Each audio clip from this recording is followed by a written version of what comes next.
Nós estamos no começo do mês de outubro e o ano do Corinthians já acabou. Que fase que tá o Corinthians, hein? Grande abraço para você que se liga no canal DNA. Sejam todos bem-vindos a mais um vídeo. Temos muitas coisas para falar do Corinthians, mas vamos por partes. Vamos começar pelo jogo de ontem. Fortaleza 2, Corinthians 0. O Corinthians está eliminado de mais uma competição. Era uma possibilidade, como falamos no vídeo de ontem, foi a estreia do Mano Menezes, o Corinthians poderia avançar à final da competição sul-americana. Essa competição, claro, poderia render um título que o Corinthians ainda não tem e uma vaga na Libertadores, que é o objetivo de praticamente todos os clubes brasileiros. Porém, mais uma vez o Corinthians jogou muito abaixo do que o torcedor espera. Um primeiro tempo onde as ações do Fortaleza foram bem travadas pela defesa do Corinthians, mas que no segundo tempo, logo em 11 minutos, o Fortaleza fez 2 gols e decidiu a partida com facilidade. Vamos lá, tudo isso projeta o ano que foi traçado principalmente pelo Duílio. Está sendo bastante criticado, com razão, mas se tem alguma coisa legal para falar do Duílio, foi a sua personalidade de aparecer ontem e demonstrar que realmente o trabalho não foi bem feito, que as escolhas foram equivocadas e inclusive falou que o próximo presidente que tenha melhores escolhas do que ele nessa próxima gestão. Acho que isso mostra um pouquinho o porquê que o Corinthians está vivendo essa situação.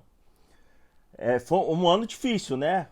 Na minha opinião, ser eliminado pelo Ituano no Campeonato Paulista, e vamos traçar aqui uma lista, é uma vergonha. Eu coloco assim, porque o Corinthians não pode perder uma classificação de Campeonato Paulista para o Ituano, com todo o respeito que merece o Ituano, mas as tradições são totalmente diferentes. Se tratando de Copa do Brasil, uma eliminação na semifinal para o São Paulo, eu acho que é totalmente normal.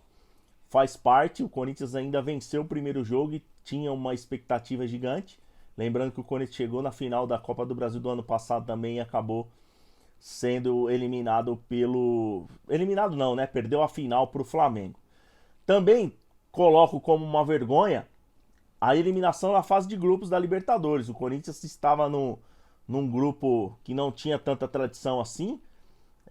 Del Valle, o Liverpool e o Argentinos Júnior. O Corinthians tinha obrigação de avançar, acabou sucumbindo, saindo fora, e foi por isso que entrou na Copa Sul-Americana. Eu acredito que ser eliminado pelo Fortaleza também é normal, e já vou falar um pouquinho do Fortaleza antes de continuar falando do Corinthians. E sem dúvida nenhuma que isso deixa o torcedor bastante triste e preocupado com a sequência que vem por aí. Vamos só dar uma pausa no Corinthians e falar do Fortaleza, porque o Fortaleza vem fazendo ótimas campanhas, tem todo o mérito e merece da gente falar que não foi o Corinthians só que perdeu o Fortaleza. O Fortaleza ganhou do Corinthians, o Vojvoda faz um grande trabalho. É o primeiro clube do Nordeste a chegar à final de uma Copa Sul-Americana. Eu acho que o último time que foi uma surpresa em chegar em decisão da Copa Sul-Americana foi a Chapecoense, né?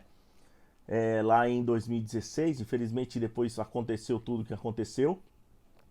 Então a gente tem que valorizar muito não só o trabalho do Marcelo Paes, que é o presidente do Fortaleza, mas do técnico, o Juan Pablo Vojvoda, que faz um trabalho formidável e o Fortaleza tem todos os méritos. A gente tem que falar isso e, sem dúvida nenhuma, não acho nenhum demérito do Corinthians ser eliminado pelo Fortaleza. E o que restou ao Corinthians é o Campeonato Brasileiro, que também, na minha opinião, é uma outra vergonha. O Corinthians lutar desde o início contra o Z4. Lembrando que o Corinthians está na 13ª colocação, pode ser até uma posição intermediária, mas o Corinthians tem apenas 30 pontos, 4 pontos do Z4. Eu estou analisando a tabela aqui no computador, só para falar para vocês. O Vasco tem 26 pontos em 17º, o Bahia tem 25 pontos em 18º, o América 18, Curitiba 17. América e Curitiba eu acho que já foi embora. Mas Bahia, Vasco, Goiás, Santos, Internacional correm risco, sem dúvida nenhuma. Coloco aí o Cruzeiro, o Cuiabá, o São Paulo eu acho que não. Então o São Paulo está em 10º, Cuiabá 11º, Cruzeiro 12º. E ali do Cruzeiro tem 30, Corinthians 30, Internacional 29, 14º, Santos 27 e Goiás 16º com 27. E aí a zona do rebaixamento, Vasco, Bahia, América e Curitiba. O Corinthians não está livre do rebaixamento ainda, lembrando que faltam 13 jogos e a sequência do Corinthians é Flamengo, Fluminense e América, esses 3 próximos jogos do Corinthians.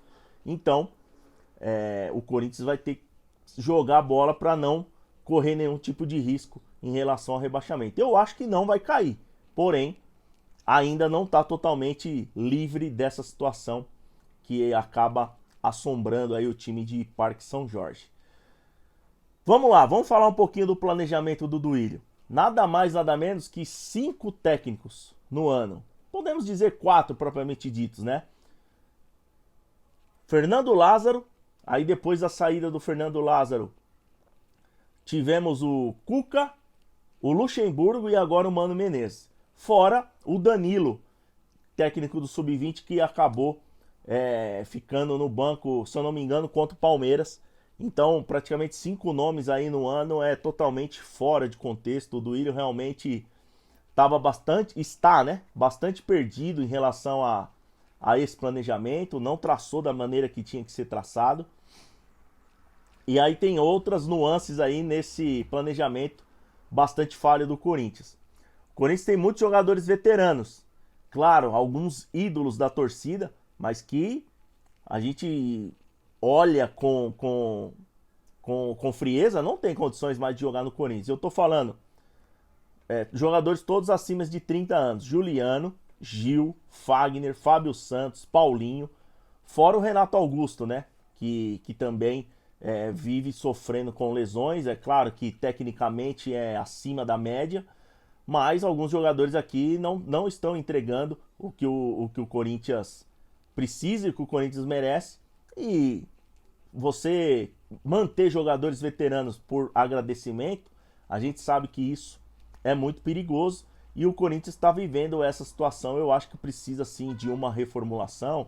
Talvez o Fagner, o Gil ainda caiba nesse time do Corinthians, mas com menos jogos, não tanta sequência assim. O Fábio Santos ontem chorou, pediu desculpa pro torcedor, mas também é um cara que não está entregando mais e tem serviços prestados aí ao Corinthians, sem dúvida nenhuma é ídolo, mas a gente tem que ter essa noção e a gente tem que prestar atenção se o Mano Menezes vai fazer esse trabalho de reformulação, de dispensar alguns jogadores que não tem mais sentido jogar no Corinthians, mesmo com esse lastro de jogos, de títulos e de gratidão aí eterna para jogadores. Mas a verdade é que depois que o Roger Guedes foi embora, um jogador que também causava bastante problema, o Corinthians vem sofrendo muito e praticamente não vem criando nada nos últimos jogos.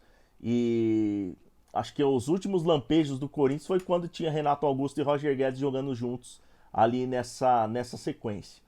Bom, mas aquilo que a gente fala, o Corinthians foi eliminado da Copa Sul-Americana, resto do Campeonato Brasileiro, é uma posição incômoda, ainda não está livre do Z4, como eu falei, acho que não vai cair, mas precisa tomar cuidado, afinal de contas ainda restam 13 partidas e o Corinthians vem sofrendo muito. Pra gente finalizar o vídeo, eu queria falar um pouquinho do Tite, né, que acabou ficando e sendo seduzido pela proposta do Flamengo. Ainda não tem nada certo, não tem nada assinado, mas muito provavelmente o Tite vai ser o novo técnico do Flamengo, como eu trouxe no vídeo aqui no nosso canal DNA. E vem acontecendo um debate gigante em relação aos torcedores do Corinthians. O Tite se queima assinando com o Flamengo, ele mancha a sua história no Corinthians por conta dessa ida ao Flamengo. Eu acho que o trabalho do Tite no Corinthians foi feito de uma maneira muito legal. Tite foi campeão da Libertadores e campeão do mundo pelo Corinthians. É um título que a torcida necessitava, queria muito, e ele proporcionou isso para o torcedor. E claro que o torcedor do Corinthians vai ter uma gratidão sempre pelo Tite. Só que o que eu não acho legal é ele ir num programa. Ele foi no podcast do Flow Sport Clube, que é um podcast muito bacana, assistido por muita gente, e falou: pode me chamar de mentiroso, pode duvidar da minha da minha conduta, do meu caráter, mas esse ano eu não assumo nenhum time no Brasil. Então, o torcedor do Corinthians tem todo o direito de estar bravo com o Tite, não por ele assinar com o Flamengo ou treinar um outro time no Brasil. Eu acho que quem é profissional tem o direito de fazer isso, tem a possibilidade de escolher um melhor lugar. E hoje a gente analisa que o Flamengo pode ser sim o melhor lugar. Não tanto como todos dizem por aí, porque o Flamengo tem muitos problemas também na sua diretoria, a sua diretoria de futebol, o seu presidente. Mas sem dúvida nenhuma é um elenco mais qualificado que o Corinthians, tem uma estrutura melhor financeira, tem uma mão de obra, um material, né, humano com mais qualidade e pode proporcionar sim, sem dúvida nenhuma, os melhores resultados ao Tite. Mas a partir do momento que ele não cumpre a sua palavra, eu acho que ele dá margem por torcedor achar o que ele quiser. E tenho certeza que tem muito torcedor do Corinthians chateado com essa decisão do Tite. Independente se o Mano Menezes agrada ou não, se vai fazer um bom trabalho ou não no Corinthians daqui pra frente.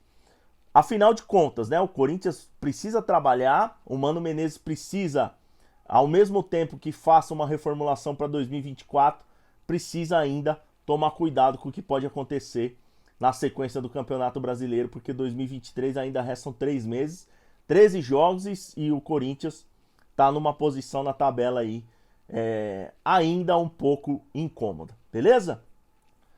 Peço para que você se inscreva no canal DNA, deixe o seu like, ative as notificações, deixa nos comentários aí o que você acha do trabalho do Mano Menezes, se ele vai dar certo daqui para frente, se você também tem críticas em relação ao Tite, ao Duílio, deixe o seu comentário que eu respondo todo mundo aí nas mensagens no chat, tá bom? Grande abraço, tamo junto, é nóis.